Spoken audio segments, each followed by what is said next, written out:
今年の夏、ヨーロッパ旅行の航空券が去年より5万円高くなるかもしれないのだ。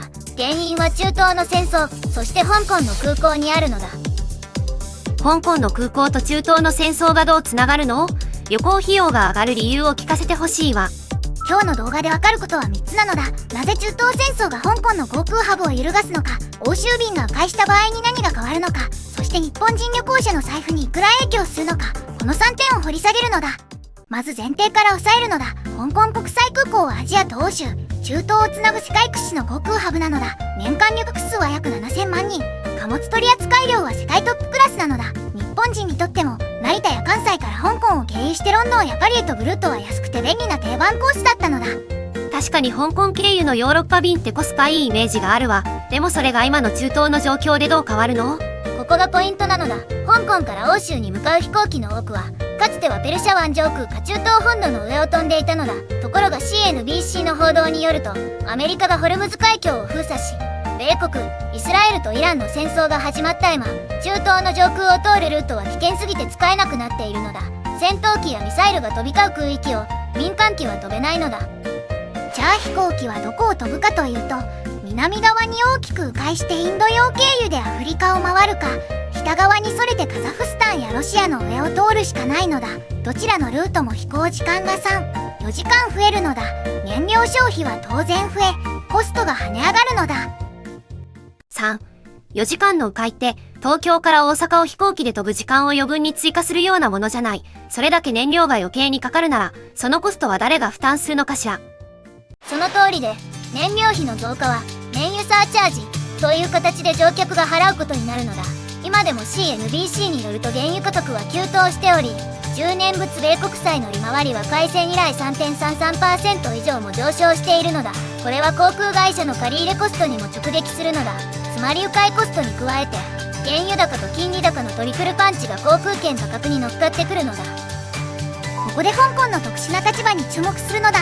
専門家たちは、中東戦争が香港の航空ハブ地に与える影響は相対的なものだと言っているのだ。これはどういう意味かというと、香港だけが打撃を受けるのではなく、ドバイ、アブダビ、シンガポールなど競合する全てのハブ空港が同じ条件で迂回コストを抱えることになるから、相対的な競争力は大きく変わらないという見方なのだ。なるほど。全員が同じハンデを背負うなら相対差は出ないってこと。でも、それって本当にそうかしら。中東系の航空会社と香港系の航空会社では、そもそもの拠点が違うじゃない。鋭い指摘なのだ。ここが重要で、エミレーツやエティハドなど UAE 系航空会社は拠点がドバイやアブダビにあるわけ。中東の戦闘空域から離れているため、欧州便の迂回距離が香港経由より短くて済む場合もあるのだ。つまり全員同条件というのは少し楽観的な見方で、中東ハブが有利な構造が生まれつつあるのだ。これが BBC やロイターで報じられていないところを SCMP が独自に分析している角度なのだ。一方でシンガポールという存在も見逃せないのだ。シンガポール、チャンギ空港は香港の強力なライバルで、同じくアジアと欧州を結ぶハブとして機能しているのだ。SCMP によると、一部の航空会社はすでに香港経由からシンガポール経由への路線変更を検討していると伝えられているのだ。今の不安定な情勢が長引くほど、乗り継ぎ需要がシンガポールに流れるリスクは高まるのだ。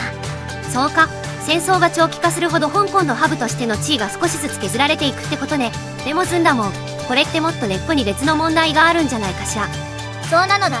実はここで、なぜを3段階で掘り下げると面白いのだ。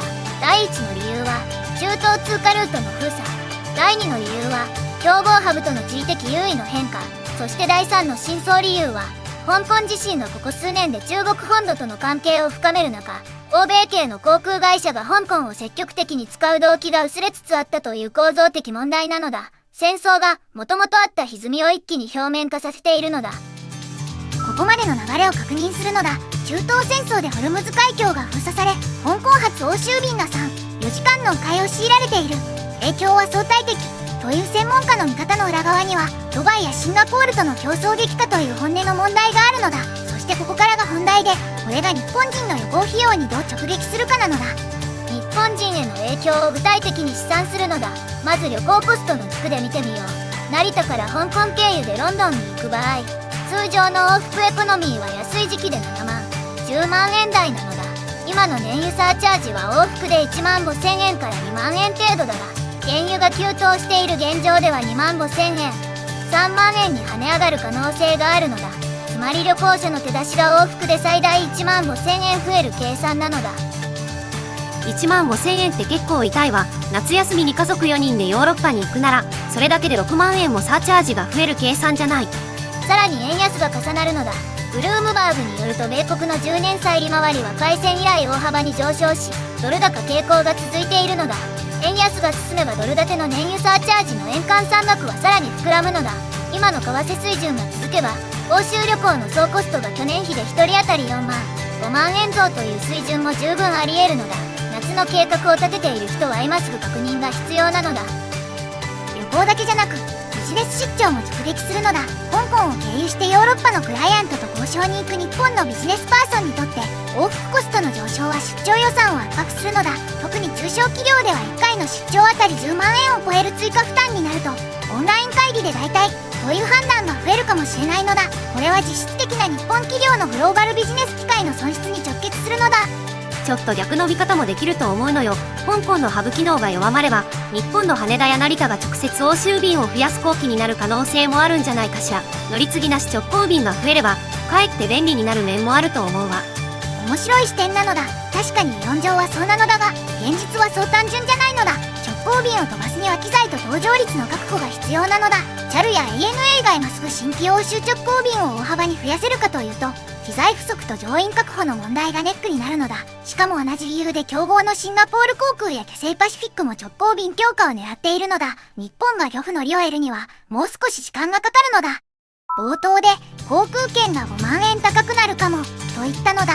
この数字の根拠をまとめると、燃油サーチャージ増で往復1.5万円、円安による上乗せが2万円、そして迂回に伴う航空会社コスト上昇分の価格転嫁が0.5、1万円、合計すると1人当たり2.5万、4.5万円の上昇幅なのだ。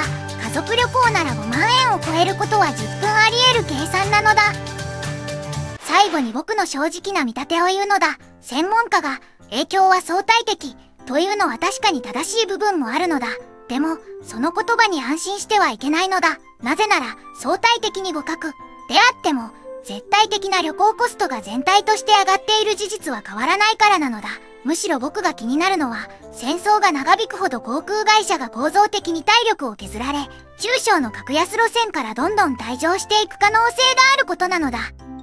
つまり今年の夏休みに欧州旅行を考えてる人は、早めに航空券を抑えておいた方がいいってことよね。情勢が悪化するほど価格が上がる一方になりそうだし。そうなのだ。